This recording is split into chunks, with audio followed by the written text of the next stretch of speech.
주님 말씀 우리 같이 보십시다. 오늘 밤 주께서 주시는 말씀은 구약성경 이사야서 1장 10절부터 17절까지의 말씀입니다.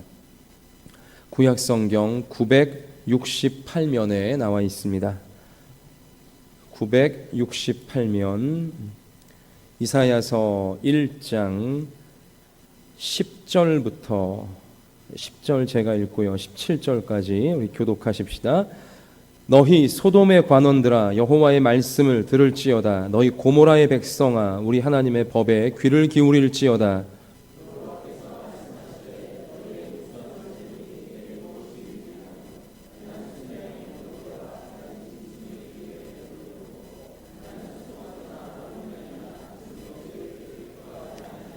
너희가 내 앞에 보이러 오니 이것을 누가 너희에게 요구하였느냐? 내 마당만 밟을 뿐이니라.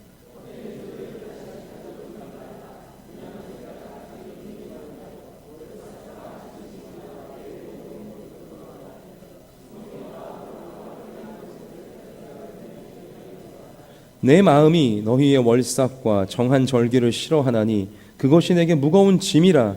내가 지기에 곤비하였느니라.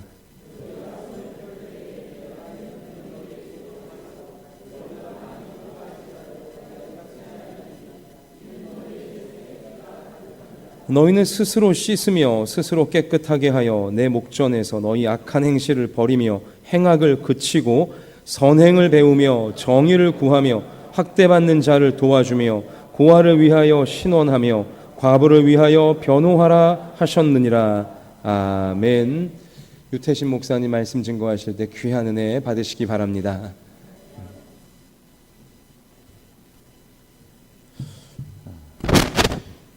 반갑습니다. 우리 성도님들, 오늘은 믿음의 혁신, 삶의 변화 그리고 예배의 회복이라는 제목으로 함께 말씀을 나누도록 하겠습니다.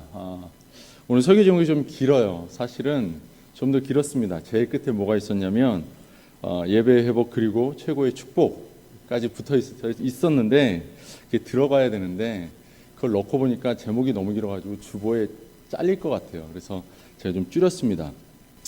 근데 사실 그 제목에 최고의 축복이라는 단어가 들어갔더라면 성도님들이 아마 이 설교를 듣기 전에 마음에 소망하는 바가 더 있었을지 모르겠어요.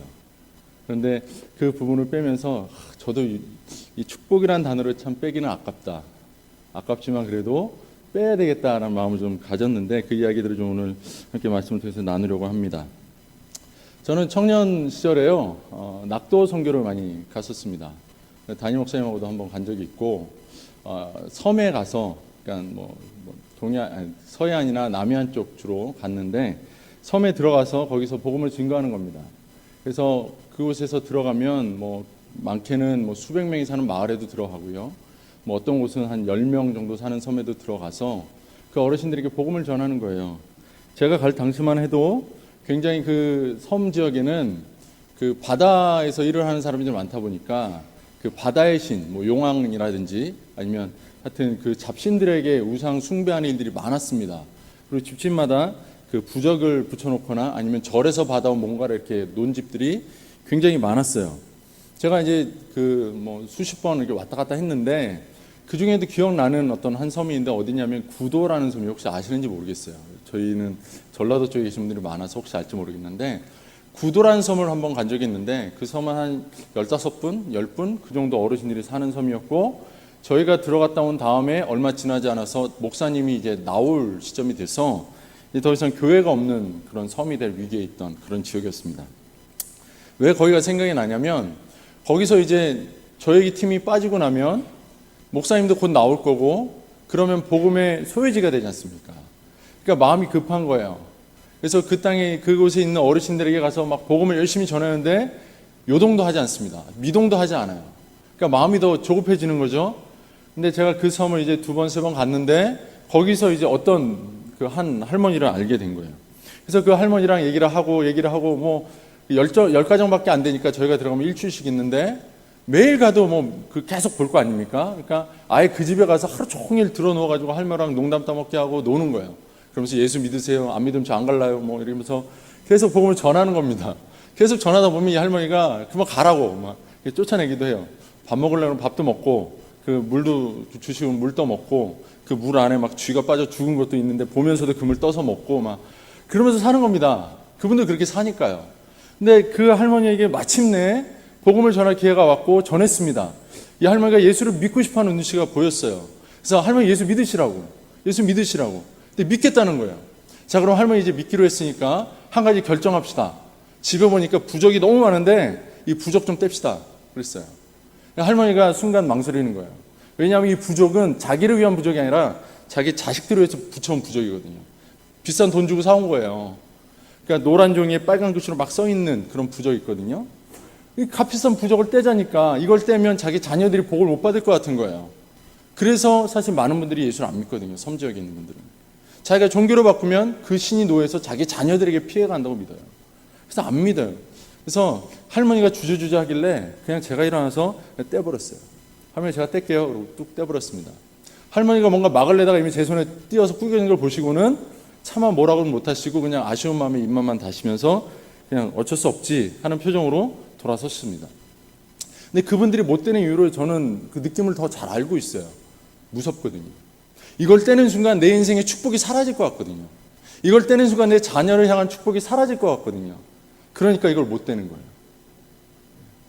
근데 혹시 제가 오늘 이 시간에 묻고 싶은 게 있는데 혹시라도 예수 믿는 믿음이 이런 믿음이지 않는가 한번 생각해 보자는 겁니다.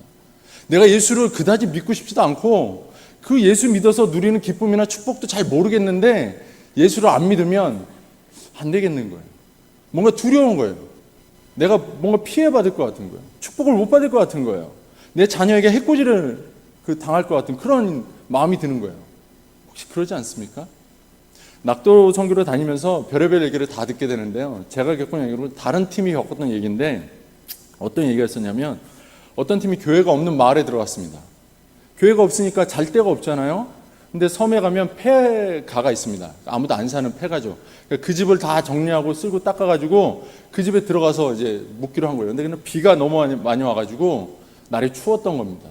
그래서 할 수 없이 뭐 땔감을 구해야 되겠으니까 뭐 여기저기 찾아다닌 거예요. 그러다가 마을 어디인가 이렇게 그 쪼개져서 다 비틀어진 나무가 있길래 그걸 주워다가 그 땔감으로 떼어갖고 하룻밤을 자고 났답니다. 근데 들어와서 보통 마을일관 빌려달라고는 빌려주는데 안 빌려주고 예수 믿는 너희들 나가라고 천시하고 박해했던 그 마을 주민들이요. 그 다음날 이 사람들이 그 팀이 그 집에서 나오는 걸 보더니 굉장히 깍듯하게 잘하더라는 거예요. 이 무슨 일인가? 우리가 어제 너무 기도를 열심히 했나? 하나님 역사하셨나? 막 이런 생각을 하고 열심히 전도했는데 이 사람들이 막 자기들이 말하면 다 받아들이고 예수 믿겠다고 그러고 막 이러는 거예요. 이 무슨 일인가 하고 나중에 알아봤더니 이 사람들이 하는 얘기가 사실 너네가 그 비 오던 날 밤에 주워 담은 나무가 뭔지 아냐? 그 나무가 사실 우리 마을의 성황당 나무야. 이 나무가 얼마 전에 번개 맞아서 다 쪼개져 갖고 죽었는데 이걸 우리는 도저히 무서워서 치울 수가 없었는데 너네가 와서 이걸 잘라서 가져가서 불로 태우길래 이놈들이 죽나 안 죽나 우리 보자. 그런데 그 다음날 멀쩡하게 이렇게 따시다 잘 잤다 이러고 나오는 걸 보고서야 이놈들이 성황당 신보다 더 센 놈들이구나. 그러고 나서 믿기 시작했다는 거예요. 뭐 이런 역사도 있을 수 있습니다만 우리가 믿는 믿음이 만약에 하나님보다 어떤 다른 신을 믿었을 때 보다 많은 축복이 있거나 보다 많은 혜택이 있을 것 같다고 느껴지는 순간 내 마음이 혹할 수 있다면 이거 온전한 믿음이 아닐 겁니다. 그렇지 않습니까? 그렇죠? 어떻게 보면 일면 예수 그리스도를 부적과 같이 사용하는 그런 신뢰를 범하고 있지 않느냐는 겁니다. 부적의 사전적인 이유가 뭐냐면 잡기를 쫓고 재앙을 물리치기 위해서 붉은색 글씨를 쓰거나 그림을 그려서 몸에 지니거나 집에 붙이는 것이라는 겁니다. 빨간색 글씨를 써가지고 집에 붙여놓는 재앙을 막고 나에게 어떤 축복을 빌기 위해서 붙이는 거라는 거예요. 요즘 부적은요 이런 부적도 있어요. 이혼을 원만하게 해주는 부적 들어보셨습니까? 이거 비싸요. 기본이 수백만 원이에요. 이걸 붙이면요 이혼이 바람핀 남편하고 이혼이 원만하게 소송이 진행해서 합의금을 많이 탄대요. 이런 말도 안 되는 부적이 있습니다. 근데 정말 그게 그렇게 되겠습니까? 우리가 볼 때 안 될 것 같죠? 근데 그걸 하잖아요. 그러니까 어떻게 보면 이 사람들도 부적을 하는 사람들도 믿음이 있는 겁니다. 저거 하면 될 거라고 믿는 거죠. 그렇지 않고서 수백만 원씩 수십만 원씩 돈 갖다 바치면서 그걸 하겠습니까? 어떻게 보면 그 사람들이 부족에 대한 믿음이 우리가 예수 그리스도를 향한 믿음보다 더 뛰어날 수도 있다 생각해 본다는 거죠. 여러분, 우리는 예수 그리스도를 부족처럼 믿고 있는 건 아니지. 우리가 믿는 믿음은, 예수 그리스도를 믿는 그 믿음은 참 아름다워 보이지만 실상은 부족과 같은 그런 효력을 바라는 믿음이 아닌지 궁금합니다. 제가 한 가지 묻고 싶어요. 예수를 믿으면 이 땅에서 축복 받습니까? 잘 생각하셔야 돼요. 지금 뭔가 뉘앙스가 좀 이상했잖아요. 혹시 그럼 이렇게 묻겠습니다. 여러분, 이 땅에서 축복을 전혀 받지 못한다 해도 예수 믿으시겠습니까? 담임 목사님 아멘밖에 안 돼요. 담임 목사님 혼자 믿으실 것 같아요. 정말 여러분, 보장된 축복이 없는데 믿으시겠습니까? 조용하잖아요. 이러면 설교를 할 수가 없는데. 축복이 아니라 고통과 고난이 우리의 삶에 주어진다 해도 믿을 준비를 하셔야 됩니다. 오늘 말씀을 통해서 그 이야기들을 보려고 그래요. 오늘 10절을 보면요, 본문에서 소돔과 고모라의 관원과 백성들아 그러면서 뭐라고 합니다. 근데 이게 소돔과 고모라 백성들을 향해서 외치는 게 아니고요, 소돔과 고모라가 어떤 땅인지 아시잖아요. 아브라함 시대에 하나님이 불로 멸하신 땅이잖아요. 그만큼 죄가 흉흉했던 그 땅과 같은 그 죄가 지금 이스라엘 안에 관영하고 있다는 거예요. 넘쳐나고 있다는 거예요.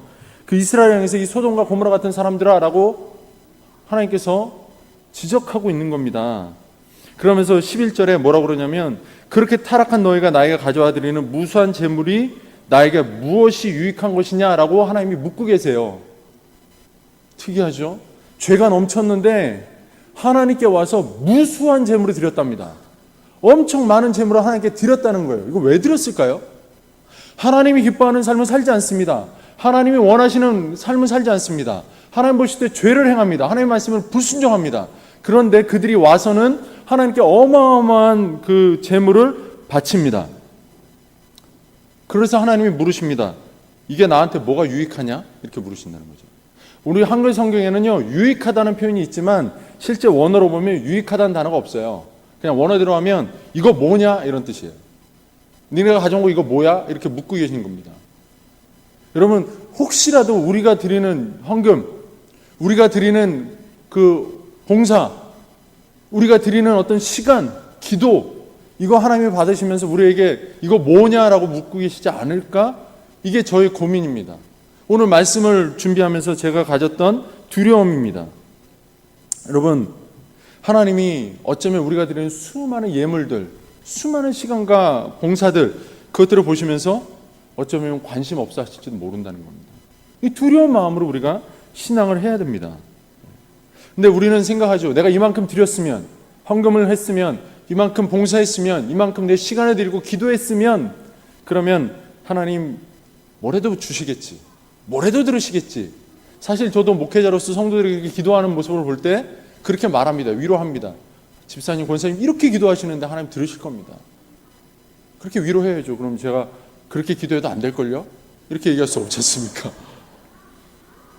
그 기도의 이유가 뭔지 보면서 그것이 참 개인적이다, 그것이 참 자기 욕심에 치우쳤다 느끼지만, 그래도 기도하고 있는데 가서 그 기도 누가 듣는다고 그러세요? 하나님 뭐라고 그럴걸요? 하지 마세요. 차라리 이렇게 할 수 없지 않습니까? 그래서 아무도 거기에 대해서 제지하지 않는다고 우리의 기도가 하나님을 감동시킬 거라고 생각하지 마십시오. 이스라엘도요, 무수한 재물을 드렸어요. 무수한 재물을. 여러분, 우리 말에요, 지성이면 감천이라는 표현을 씁니다. 지성이면 감천. 북한 말에도 이런 말이 있대요. 지성이 지극하면 돌에도 꽃이 핀다. 참 말 되지 않습니까? 지성이 지극하면. 지성이 뭡니까? 지극한 정성이라는 뜻입니다. 지극한 정성이 또 지극하면 돌에도 꽃이 필 수 있다는 겁니다. 근데 이건 전혀 성경적이지 않은 표현이에요. 여러분, 이걸 믿음에 갖다 붙이시면 절대로 안 된다는 얘기를 저는 여러분에게 드리고 싶어요. 11절에 하나님 뭐라고 그러시냐면, 나는 순양의 번제와 살찐 짐승의 기름에 배불렀다고 표현하셨어요. 나는 숫송아지나 어린 양이나 순염소의 피를 기뻐하지 아니한다 말씀하셨어요. 이스라엘아, 너희가 소돔과 고모라 같은 죄를 지으면서 나희가 가져와서 드리는 수많은 제물들, 그 살찐 제물들의 짐승들의 기름이라 피에 나는 이미 충분히 배불러 있다. 나는 그것을 원하지 않는다라고 하나님께서 말씀하고 계신다는 거예요. 너네가 아무리 지성으로 나에게 드린다 해도 그건 나에게 필요 없는 거다라고 말하고 있는 거예요. 예를 한 가지 들어볼까요?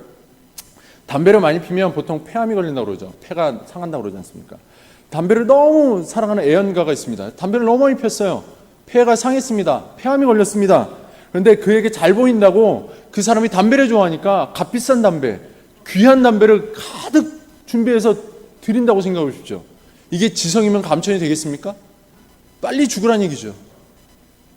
여러분, 거룩하신 하나님 앞에 나오면서요, 우리가 죄로 준비한 것들, 죄에게 물든 삶으로 준비된 우리를 가지고 들어와서 하나님께 드리는 모든 것은요, 거룩하신 하나님을 훼손하는 행위밖에 안 된다는 겁니다. 이거 우리가 놓치면 안 돼요. 얼마 전에 신문에 났던 광고인데요, 기사인데요, 어떤 도둑이 있는데 이 사람이 아내에게 자기 신분을 속였던 거예요. 이 사람이 도둑인데 금은 보석을 훔쳤어요. 훔친 목적이 뭔지 아십니까? 자기 아내한테 선물하려고. 자기 아내가 금은 보석을 너무 사랑하니까 이 사람이 도둑질에다 갖다 준 거예요. 여러분, 자기 아내가 그것을 원했습니다. 그래서 채워줬죠. 참 좋죠? 그런데 그가 한 행위는 뭐가 됐습니까? 결국 자기가 죄를 지었을 뿐 아니라 자기의 죄를 가지고 자기 아내를 공범으로 만든 겁니다. 여러분, 우리가 하나님의 말씀 앞에서 거룩하게 살지 못하고 우리의 뜻대로 살고 우리가 원하는 대로 살다가 그것을 가지고 그대로 와서 하나님 앞에 기도한다고 말하고 예배 드린다고 말하고 믿음으로 산다고 말하고 그러면서 하나님과 그러니까 접붙임하려고 하는 그 모든 행위가 어떻게 보면 하나님으로 말미암아 거룩하심을 잃게 만들고, 그럴 리는 없지만 하나님의 거룩하심을 훼손시키는 그런 아주 악한 행위가 될 수 있다는 겁니다. 여러분, 제가 낙도성결 앞에 말씀드렸는데 저는요, 사실 지금은 잘 먹습니다. 지금은 잘 먹어요. 그러니까 예전에는 어땠냐면 그 생물 있잖아요. 생물 살아있는 거 그대로 쳐서 먹는 거, 이걸 못 먹었어요. 왜냐면 저희 아버지가 어릴 때 소간 있잖아요. 피 툭툭 떨어지는 거, 그걸 저한테 그렇게 먹였어요. 안 먹으면 안 된다고 먹으라고. 너무 싫었거든요. 그때부터 제가 생으로 된 거는 정말 안 먹었어요. 근데 낙도생결 갔는데요, 주는 게 전부 다 생물인 거예요. 제가 처음 낙도를 갔을 때 가두리 양식으로 바다 위에 양식하는 게 있는데요, 거기서 그 양식을 하시는 집사님이 계셨어요. 그 가두리 양식에 직접 데려가서 거기서 바로 건져서 회를 쳐서 주셨는데 전 그걸 못 먹었어요. 지금도 한이에요. 네. 그때 먹을 수 있었어야 되는데 못 먹었어요. 근데 그때 너무 싫었거든요. 그것도 못 먹었고요. 그러고 나서 섬에서 일주일 사역하는데요, 그때 뭘 주셨냐면 상어고기. 먹어보셨습니까? 그 귀한 걸 주셨어요. 전 하나도 못 먹었어요. 왜냐하면 전 그거 먹는 게 고역이었거든요. 근데 이분들은요, 팀이 온다고, 전도하는 사람들이 온다고, 성도들이 그 겨울서부터 준비해가지고 쟁여놓은 거를 주시는 거예요. 근데 그게 저한테는 뭐죠? 고역인 거예요. 너무 사랑스럽게 주시는데 어쩔 수 없이 먹긴 먹는데 저는 너무 힘든 거예요. 근데 배가 부른데도 막 더 주니까, 먹기 싫은 걸 먹는데 배부른데도 주니까 더 짜증이 나는 거죠. 그런데도 어떻게 합니까? 제가 사랑하고 섬기러간 분들이니까 정말 감사합니다, 이렇게 하는 거죠. 혹시 하나님이 우리의 기도에 이렇게 응답하는 게 아닐까? 우리의 믿음의 행위에 하나님이 이런 반응을 보이시진 않을까? 그럴 리는 없을 거라고 믿지만 고민한다는 거죠. 이스라엘 백성이 범죄한 가운데 수탈한 재물, 관원들은 백성의 것을 수탈했습니다. 뺏었습니다. 엄청난 부를 가지고 하나님께 많은 것을 드렸습니다. 근데 하나님 그것을 원하지 않으셨어요. 이스라엘 백성들은요, 너무너무 힘드니까 그 수탈하고 뺏겨야 되니까 관원들에게 뺏길 것들을 준비하기 위해서 자기 삶을 살아야 되잖아요. 하나님께 관심을 두기보다는 자기 삶에 관심을 둘 수밖에 없잖아요. 그런데 그런 백성들이 어쩔 수 없어 마지못해 하나님께 와서 얼굴을 치고 가는 거예요. 그러니까 하나님이 뭐라고 그러시면, 너희들은 내 마당만 밟고 가는 사람들이다. 그렇게 오늘 말씀 표현하는 겁니다. 마당만 밟고 가는 너희들, 그런 너희들 필요 없다는 거예요. 여러분, 사실 이 시대에 헌금 설교하는 거 굉장히 힘든 일입니다. 그래서 저는 헌금 설교를 합니다. 하나님 기뻐하시는 일이니까요. 근데 이 헌금 왜 기뻐하시는지 아십니까? 돈 들여서 기뻐하신다고 생각하십니까? 절대 그렇지 않아요. 헌금을 기뻐하는 게 아니라, 하나님은 돈이 필요한 게 아니라 그 예물을 가지고, 나에게 있어서 귀한 예물을 가지고 오는 나를 필요로 하신다는 거예요. 이거를 모르고 성도들이 교회가 돈을 요구한다고 생각하는데 아니에요. 교회가 헌금을 하라, 예물 드리라고 가르치는 것은 예물을 가지고 나와서 하나님께 자신의 삶과 같은, 자신의 피와 땀이 깃든 그 예물을 드리는, 자신의 삶이 깃든 예물을 드리는 그 성도들을 하나님이 기뻐하신다. 그래서 드리라는 거거든요. 근데 오늘 하나님은요, 그 예물조차 기뻐하지 않으신다고 그랬어요.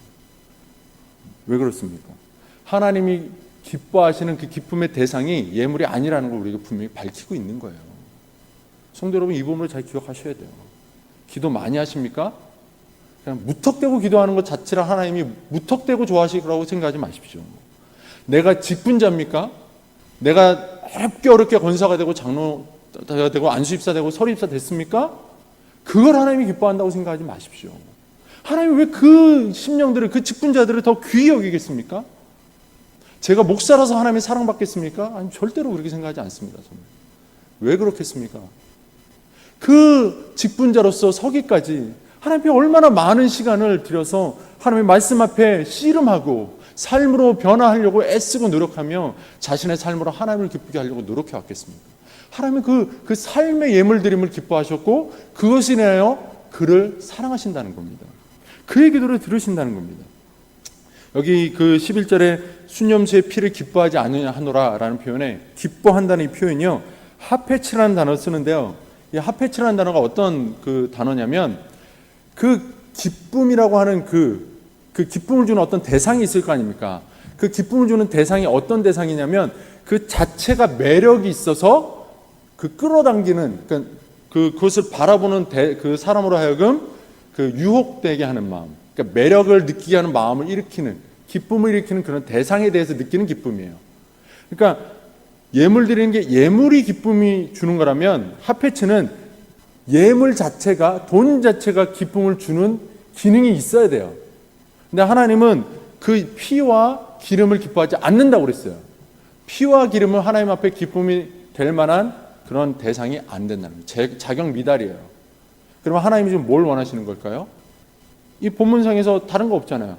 이 제물을 드린 너희가 나의 기쁨의 대상이 되어야 한다라는 얘기를 하나님께서는 지금 우리에게 던져주고 계신다는 겁니다. 결국 이 말씀을 통해 우리는 중요한 한 가지 사실을 배우는데요, 예배의 목적, 기도의 목적, 우리 신앙의 목적입니다. 그것은 무엇이냐면 하나님께서 우리를 통해서 기쁨을 누리고 싶어 하신다는 겁니다. 우리는 우리의 기도를 통해서, 믿음을 통해서, 예배를 통해서 하나님을 기쁘시게 해야 되는 존재들입니다. 그 기쁨을 드릴 수 있는 방법이 무엇입니까? 자, 생각을 해보십시오. 자녀들이 자라서 첫 월급을 탔다고 부모님들께 옛날에 빨간 내복 이런 거 선물했지 않습니까? 그래서 선물을 받을 때 자녀들이 주는 선물, 또 어린 자녀를 주신 분들은 어버이날이라고 처음으로 뭐 카네이션 그려가지고 와서 주고 막 이럴 때 있지 않습니까? 카네이션이 기뻐서 기쁩니까? 그것을 해온 자녀가 기뻐서 기쁩니까? 자녀죠. 하나님도 똑같다는 겁니다. 우리의 기도, 우리의 드리는 예배, 우리의 헌신된 봉사, 이것이 아니라 믿음으로 말미암는, 그 하나님 아버지를 사랑하는 믿음에서 근원한 봉사, 기도, 예배의 모든 행위들이 하나님 보시기에 기쁨이 된다는 겁니다. 그 사실을 우리가 기억하고 오늘 이 밤에도 우리는 기도해야 됩니다. 우리가 기도할 때요, 하나님은 우리의 기도를 바라보시는 게 아니라 기도하는 자녀를 바라보십니다. 여러분을 바라보시는 거예요. 내가 어떻게 기도하면 하나님 들으실까? 이게 아니라 기도하는 나를 하나님이 기뻐하신다. 예배하는 나를 하나님이 반기신다라는 겁니다. 이 사실을 우리가 기억하고 가야 됩니다. 여러분, 우리가 신앙을 할 때 우리가 하고 싶은 대로 하고자 하는 그런 욕구들이 참 많이 있어요. 많이 있어요. 그것은 그 신앙이 그냥 어떤 그 혁신을 이루지 못할 때 그런 일들이 벌어져요. 신앙을 계속해서 하나님 원하시는 형태대로 변화시키려면 내가 원하는 거라는 걸 생각할 겨를이 없어요. 근데 이것이 어디와 맞닿아 있냐면 생존과 맞닿아 있다는 사실을 저는 좀 말씀드리고 싶어요. 2014년 7월에 LG경제연구소에서 이런 조사 결과를 발표했습니다. 장수하는 기업의 중요 원인, 한국에서 장수하는 기업의 중요 원인으로서 뽑은 한 가지가 있는데 그게 뭐냐면 혁신이라는 거예요. 혁신. 이게 왜 그러냐면 제품과 서비스에 대한 소비자의 욕구가 계속 바뀌고 진화하기 때문에 이 기업들이 그 소비자의 원하는 그 욕구에 맞춰서 그것을 충족시키려는 혁신을 이루지 못하면 죽는다는 거예요. 그래서 이 그 2013년 혁신 기업에 선정된 100개 기업이 있는데 그 중에 그 기업들의 그 평균 존속 기간이 50년 이상이었고 18개 기업은 100년이 넘어간 기업이었습니다. 우리나라에서 100년 넘은 기업은 사실 흔하지 않잖아요. 오래된 기업이 오래됐으니까 역사와 전통으로 갈 것 같죠? 아니요. 혁신으로 간다는 거예요. 굉장히 중요합니다. 믿음의 혁신으로 성도는 신앙을 지키는 겁니다. 삶의 원리는 그런 거예요. 믿음의 전통으로 신앙을 지켜가는 것도 필요합니다. 무시될 건 아닙니다. 그러나 전통과 함께 믿음의 혁신이 일어나지 못하면 우리는 망하는 겁니다.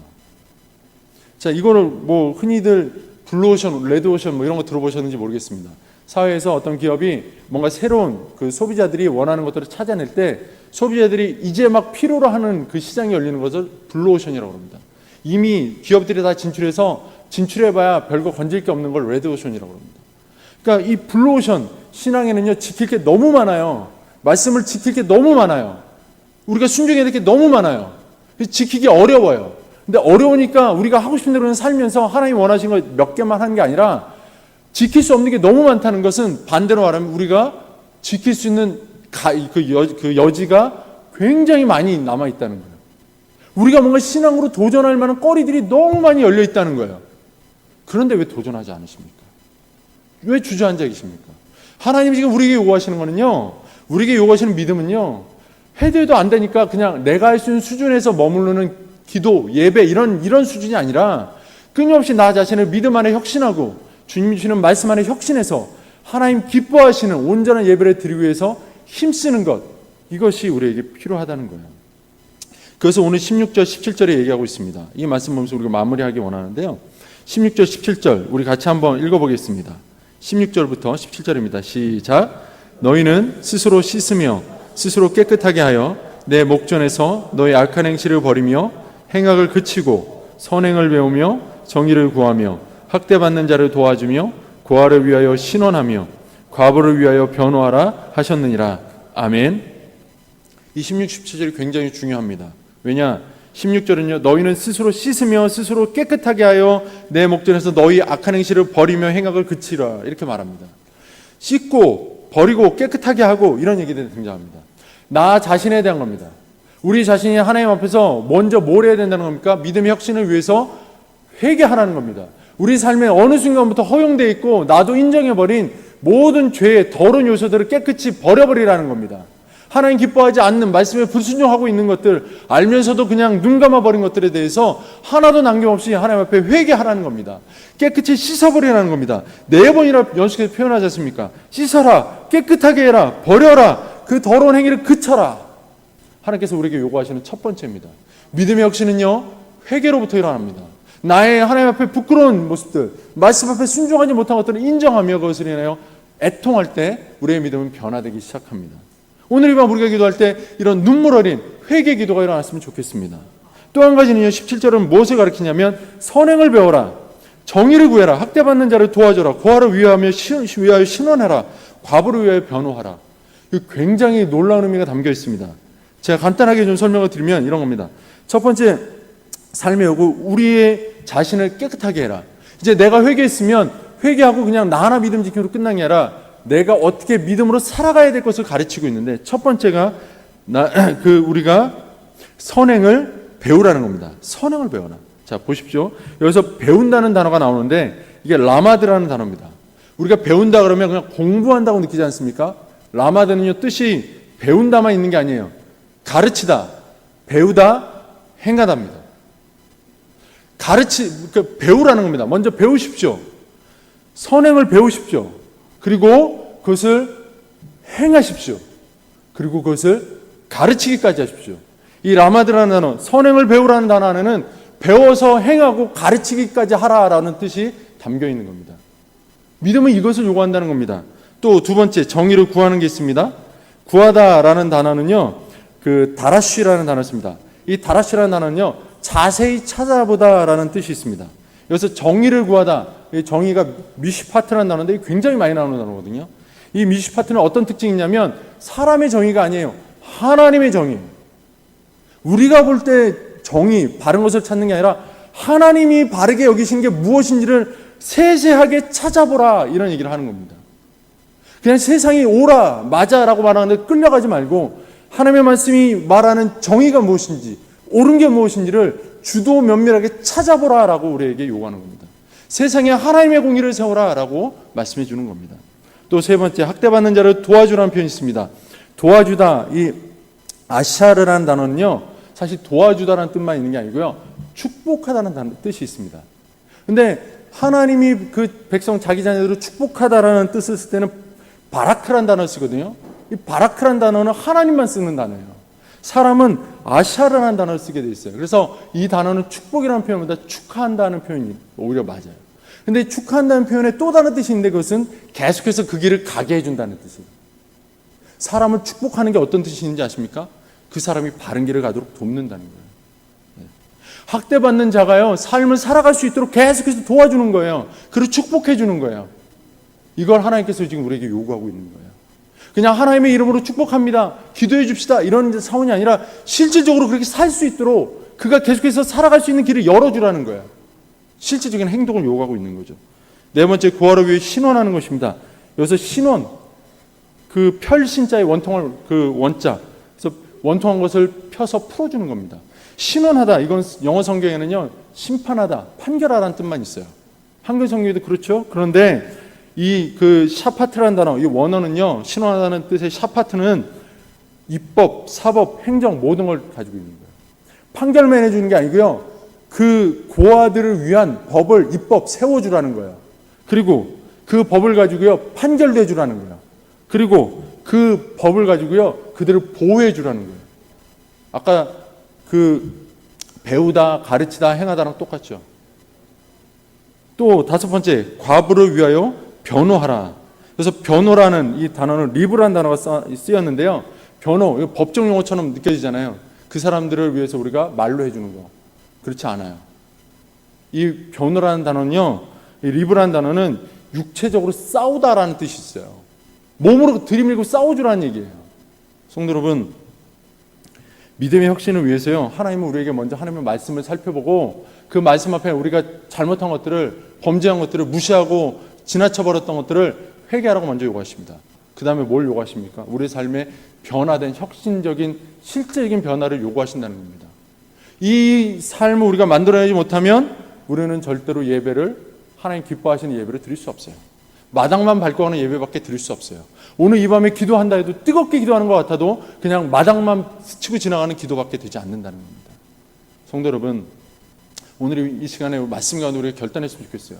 내가 하나님 앞에 범죄한 것들을 다 회개하리라. 그리고 거기서 돌이키리라. 돌이켜서 하나님이 원하시는 것을 적극적으로 행하고 순종하는 삶의, 실적인 삶의 열매가 나타나도록 내가 변화하리라 결단하는 그런 기도가 되었으면 좋겠습니다. 그런데 한 가지 아쉬운 게 있어요. 이런 말씀들을 우리에게 하나님이 주시면서 이러면 내가 너에게 축복하리라는 약속이 없어요. 축복에 대한 얘기가 오늘 빠졌어요. 축복의 실질적인 모습이 드러나지 않아요. 근데 왜 그럴까요? 제가 말씀드리고 싶은 것은 이겁니다. 예배 자체가 성도에게 가장 큰 축복이라는 겁니다. 진짜 예배 드리는 게 축복이에요. 그 이상의 축복이 없어요, 성도들에게. 진짜 하나님께 기도함으로 소통하는 것, 그게 성도들이 누리는 진짜 축복이에요. 내가 목사가 되고 장로가 되고 집사가 되고 이런 게 축복이 아니라 내가 하나님과 소통하는 것, 내가 하나님과 더불어 더 한 걸음 다가가 친밀해지는 것, 이게 진짜 축복이라는 거예요. 성도 여러분, 이런 참된 축복을 위해서 오늘 이 밤 우리가 회개하고, 오늘 이 밤 내가 진짜 하나님 말씀에 순종하는 실질적인 순종을 이루어내기 위한 결단을 이루어 하나님 앞에 기쁨으로 살아가는, 하나님의 기쁨의 대상물로서 우리 자신을 하나님께 기꺼이 내어드리는 우리 사랑하는 성도들 되시기를 주님의 이름으로 축원합니다.